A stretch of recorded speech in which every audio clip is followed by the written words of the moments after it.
यदा यदा हि धर्मस्य ग्लानिर्भवति भारत अभ्युत्थानं धर्मस्य तदात्मानं सृजाम्यहं परित्राणाय साधुनां विनाशाय च दुष्कृतां धर्म संस्थापनार्थाय संभवामि युगे युगे। अर्थात जब जब इस धरती पे अधर्म बढ़ेगा और धर्म का नाश करेगा, तब तब मैं इस धरती पे अपना रूप प्रकट करूंगा और मेरा उद्देश्य यही रहेगा, सज्जनों की मैं रक्षा करूं, दुर्जनों का मैं नाश करूं और पुनः धर्म की स्थापना करूं। क्या भगवान का इस धरती पे आने का समय हो चुका है? क्योंकि ऐसी एक अधर्मिक घटना बांग्लादेश में घटी है। एक निर्दोष व्यक्ति को जिंदा जलाया गया है। क्यों? क्योंकि बस वो एक हिंदू था। ये कहानी है दीपू चंद्र दास।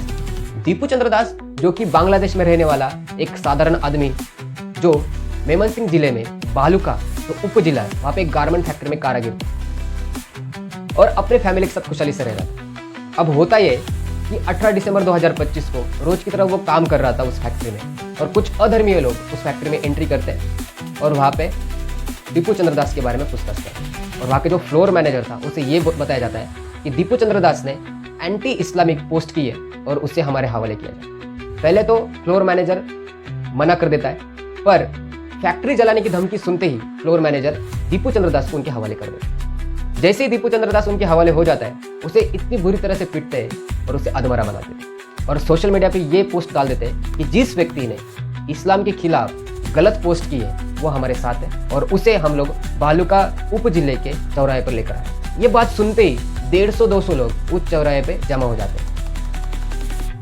दीपू चंद्र दास के बॉडी को खींचते खींचते वो उस चौराहे पर लेकर आते हैं और वहां पे जो पेड़ था उसे वहां पर लटका दिया था रस्सी से, और रात के 9 बजे उसे जिंदा जलाया जाता। और उस अग्नि के सामने वो जितने भी अधर्मी लोग थे 150-200, वो इस्लामिक धर्म का एक स्लोगन गाते, अल्लाह अकबर। अब इन्वेस्टिगेशन में ये पता चला है कि दीपू चंद्र दास ने ऐसी कोई पोस्ट की ही नहीं थी जो एंटी इस्लामिक थी। अब बांग्लादेश की हिस्ट्री के बारे में देखा जाए तो बांग्लादेश कभी बांग्लादेश था ही नहीं, वो एक बांग्ला प्रदेश था। बांग्ला प्रदेश जो एक विकसित प्रदेश माना जाता था। 18वीं सेंचुरी तक हिंदू और बुद्धिस्ट लोग थे, पर जैसे जैसे इस प्रदेश के बारे में इन्वेजन होता गया, आक्रमण होते गए, वैसे वैसे यहाँ पे इस्लामिक धर्म बढ़ता गया और हिंदू धर्म घटता गया और 13वें शतक तक इस्लामिक धर्म मेजोरिटी में आया और हिंदू धर्म माइनॉरिटी में चला। पार्टीशन के बाद भारत और पाकिस्तान बना। पाकिस्तान के 2 पार्ट बने, west Pakistan, east Pakistan. West Pakistan जो कि आज का पाकिस्तान है, ईस्ट पाकिस्तान जो कि आज का बांग्लादेश है, जो कि 1971 में बांग्लादेश बना, जिसमें भारत का पूरा हाथ है। पर अभी देखा जाए तो पाकिस्तान की जैसी सोच है भारत के बारे में, वैसी ही सोच बांग्लादेश की भी है।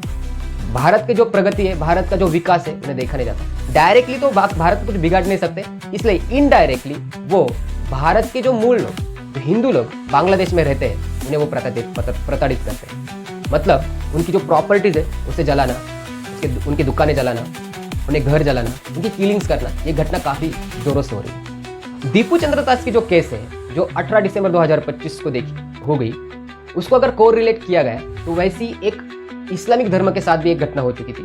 जो इस्लामिक धर्म का जो लीडर था, शरीफ ओस्मान हादी, जो एक यंग लीडर था और जिसका एक प्रोपेगेंडा था कि भारत के जो 7 सिस्टर्स है उन्हें वो हासिल करना चाह रहा था, मतलब भारत से उन्हें तोड़ना चाह रहा था। अब ये जो 7 सिस्टर्स है वो मतलब क्या, जो नॉर्थ ईस्ट स्टेट्स है भारत के, जैसे कि आसाम, मेघालय, नागालैंड, अरुणाचल प्रदेश, ऐसे 7 सिस्टर्स है, 7 स्टेट्स है, उन्हें वो अलग करना चाह रहा था और बांग्लादेश में शामिल करना चाह रहा था, या फिर एक अलग ही प्रोपेगेंडा लेकर चल रहा था।